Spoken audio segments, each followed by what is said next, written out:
to Judy's Kitchen.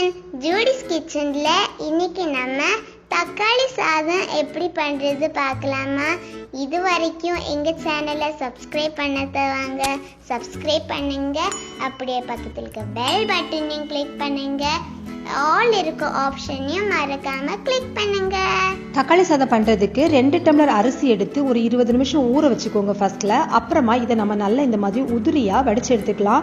நான் இன்னைக்கு Ponni rice தான் எடுத்துருக்கிறேன். ஸோ நல்லா இந்த மாதிரி பொலன்னு உதிரியா வடிச்சு எடுத்து நல்லா ஆற வச்சுக்கோங்க. கண்டிப்பா நம்ம வெரைட்டி ரைஸ் பண்றப்ப சாதம் நல்லா ஆறி இருக்கணும். ஆற வச்சு பண்ணாதான் நல்லா இருக்கும். அப்புறமா 2 டம்ளர் அரிசி அளவு, அதாவது சாதம் இல்ல 2 டம்ளர் அரிசிக்கு 6 தக்காளி எடுத்துருக்கிறேன். 3 நாட்டு தக்காளி, 3 ஆப்பிள் தக்காளி, ரெண்டையுமே மிக்ஸ் பண்ணி பண்ணீங்கன்னா ரொம்ப டேஸ்ட் நல்லா இருக்கும். இல்ல நீங்க நாட்டு தக்காளி மட்டும் சேர்த்துக்கிறனால சேர்த்துக்கலாம். அடுத்துதான் நம்ம காரத்துக்கு வேற எதுவும் சேர்க்கறது இல்ல, பச்சை மிளகாய் மட்டும்தான்.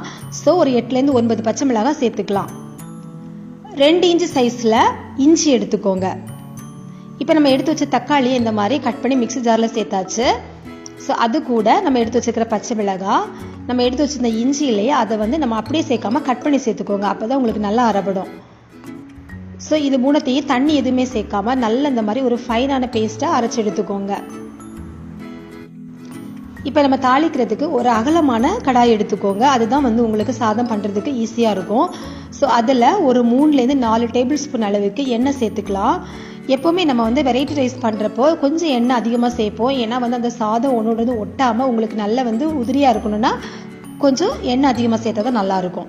ஸோ எண்ணெய் காஞ்சதுமே 1 டீஸ்பூன் அளவுக்கு கடுகு போட்டு கடுகு பொரிய விட்டுறலாம். கடுகு பொரிஞ்சதும் நம்ம 1 டேபிள் ஸ்பூன் கடலைப்பருப்பு சேர்த்துக்கலாம். கடலைப்பருப்பு ரொம்ப கலர் மாற விடாம ஒரு பிரவுன் கலர் ஆகுறது வரைக்கும் நல்லா இந்த மாதிரி ஃப்ரை பண்ணி எடுத்துக்கோங்க. அடுத்ததான் இதுல ஒரு பெரிய சைஸ் வெங்காயம் எடுத்து பொடியை இந்த மாதிரி கட் பண்ணி வச்சிருக்கிறேன். நீங்க மீடியம் சைஸ் வெங்காயம் எடுக்கிறதா இருந்துச்சுன்னா 2 எடுத்துக்கோங்க. வெங்காயம் வதங்குறதுக்கு கொஞ்சமா உப்பு சேர்த்து இப்ப இந்த வெங்காயத்தை கொஞ்சம் நம்ம நல்லா வதக்கி எடுத்துடலாம். வெங்காயம் பாத்தீங்கன்னா ஒரு பாதி அளவு வதங்கினதுக்கு அப்புறமா ஒரு கொத்து கருவேப்பிலை சேர்த்து அதையும் நல்லா இந்த மாதிரி வதக்கி விட்டுடலாம். வெங்காயம் பாத்தீங்கன்னா ரொம்ப மொருகி வேகிற மாதிரி அந்த மாதிரி ஃப்ரை ஆயிடக்கூடாது. கொஞ்சமா அதோட ஒரு சாஃப்ட்னஸ் இருக்கணும். நல்லா அந்த கறிவேப்பிலை இந்த வெங்காயம் எல்லாம் வதங்கி ஒரு வாசனை வரும். அந்த டைம்ல நம்ம அரைச்சு வச்சுக்கிற பேஸ்ட் இதுல இப்ப சேர்த்துடலாம். நீங்க இந்த பேஸ்ட் சேர்த்ததுக்கு அப்புறமா எப்பவுமே தீயை கொஞ்சம் கவனமா குறைச்சு வச்சுக்கோங்க. ஏன்னா பிகினர்ஸ் ஆனீங்கன்னா கையில நல்லா சீக்கிரமா தெரிச்சிடும். நம்ம பேஸ்ட் எல்லாம் இந்த மாதிரி ஆட் பண்றப்ப அதுவும் தக்காளியில நல்ல ஜூஸ் இருக்கு இல்லையா, அது நல்லாவே தெரிக்கும். அதனால தீயை கொஞ்சம் குறைச்சு கொஞ்சம் கவனமா பாத்துக்கோங்க. ஸோ நல்லா இந்த மாதிரி எல்லாத்தையும் மிக்ஸ் பண்ணி விட்டுடலாம். இப்போ நம்ம இதுல மிளகாய் பொடி எதுவும் சேர்க்கறது இல்லை இல்லையா, அப்போ அந்த தக்காளி சாதத்துக்கு நல்ல ஒரு கலர் வரணும்னா நம்ம இந்த தக்காளி பேஸ்ட் கூட மஞ்சள் பொடி கொஞ்சம் சேர்த்துக்கலாம். 1 டீஸ்பூன் அளவுக்கு மஞ்சத்தூள் சேர்த்துக்கலாம். ஸோ அந்த மஞ்சத்தூள் சேர்க்கிறப்போ அந்த தக்காளியில மிக்ஸ் ஆகி உங்களுக்கு அந்த கலர் நல்லாவே டேர்ன் ஆக ஆரம்பிக்கும்.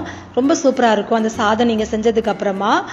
ஸோ இந்த மாதிரி மஞ்சத்தூள் சேர்த்து நல்லா இந்த மாதிரி மிக்ஸ் பண்ணி விட்டுக்கோங்க. அப்புறமா இந்த பேஸ்ட்டுக்கு தேவையான அளவு உப்பு சேர்த்துக்கலாம். சாதத்துல நீங்க உப்பு சேர்த்து வடிக்கிறதுனாலும் நீங்க அப்படி வேணாலும் செஞ்சுக்கலாம். நான் இன்னைக்கு சாதத்துல உப்பு போடல. ஸோ மசாலால தான் நம்ம கம்ப்ளீட் உப்பு நான் சேர்க்க போறேன். ஸோ இப்போ தேவையான அளவு உப்பு நம்ம இதுல சேர்த்து நல்லா இந்த மாதிரி மிக்ஸ் பண்ணிக்கலாம். உடனே அதை மூடி போட வேண்டாம். கொஞ்சம் கொதிக்கிற வரைக்கும் இதை இந்த மாதிரி திறந்து வச்சு கொதிக்க வச்சிடலாம். ஒன்ஸ் இந்த மாதிரி கொதி வர ஆரம்பிச்சதுக்கு அப்புறமா நம்ம இதை மூடி போட்டுடலாம். மூடி போட்டுட்டு அப்படியே விட்டுறக்கூடாது. ஒரு நிமிஷம் ஒரு 2 நிமிஷத்துக்கு ஒரு டைம் நீங்க திறந்து அந்த ஜூஸ் அப்படியே நல்லா வத்துனதுக்கு அப்புறமா ஆயில் மேல பிரிய ஆரம்பிக்கும். அது வரைக்கும் நம்ம அந்த மூடியை திறந்து அப்பப்ப கிளறிக்கிட்டே இருக்கணும். சைட்ல இந்த மாதிரி வரதெல்லாம் நீங்க எடுத்து விட்டுட்டு நீங்க கிளறிட்டு அப்புறமா திரும்ப மூடி போட்டு வச்சிருங்க.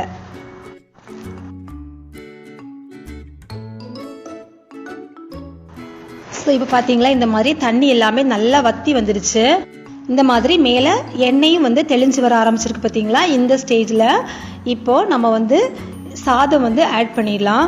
அதே மாதிரி நீங்கள் எப்போவுமே இந்த தக்காளி ஜூஸ் நான் மறுபடியும் சொல்கிறேன். ஏன்னா நம்ம நிறைய நல்ல ஜூஸியாக இருக்கிறனால கொதிக்கிறப்போ அப்படியே மேலே தெறிக்கிற மாதிரி இருக்கும். ஸோ நீங்கள் எப்போவுமே அந்த மூடி எடுக்கிறப்போ அடுப்பை கொஞ்சம் நீங்கள் குறைச்சி வச்சுட்டு நீங்கள் திறந்து கிளறி விட்டுட்டு மறுபடியும் நீங்கள் மூடி வச்சுக்கோங்க.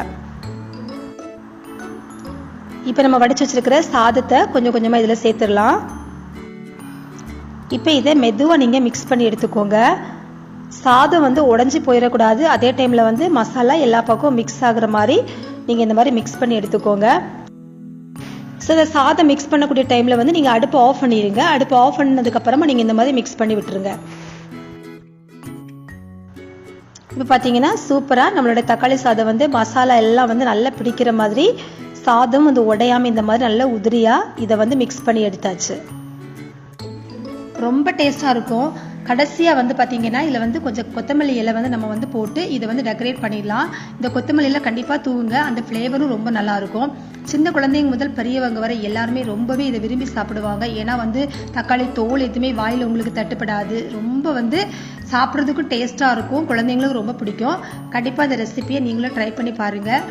இந்த வீடியோ உங்களுக்கு பிடிச்சிருந்துச்சுன்னா லைக் பண்ணுங்கள், ஷேர் பண்ணுங்கள். இந்த வீடியோ பற்றின கமெண்ட்ஸ் எனக்கு போஸ்ட் பண்ணுங்கள். மறக்காமல் எங்கள் சேனலை சப்ஸ்கிரைப் பண்ணுங்கள். தேங்க்யூ.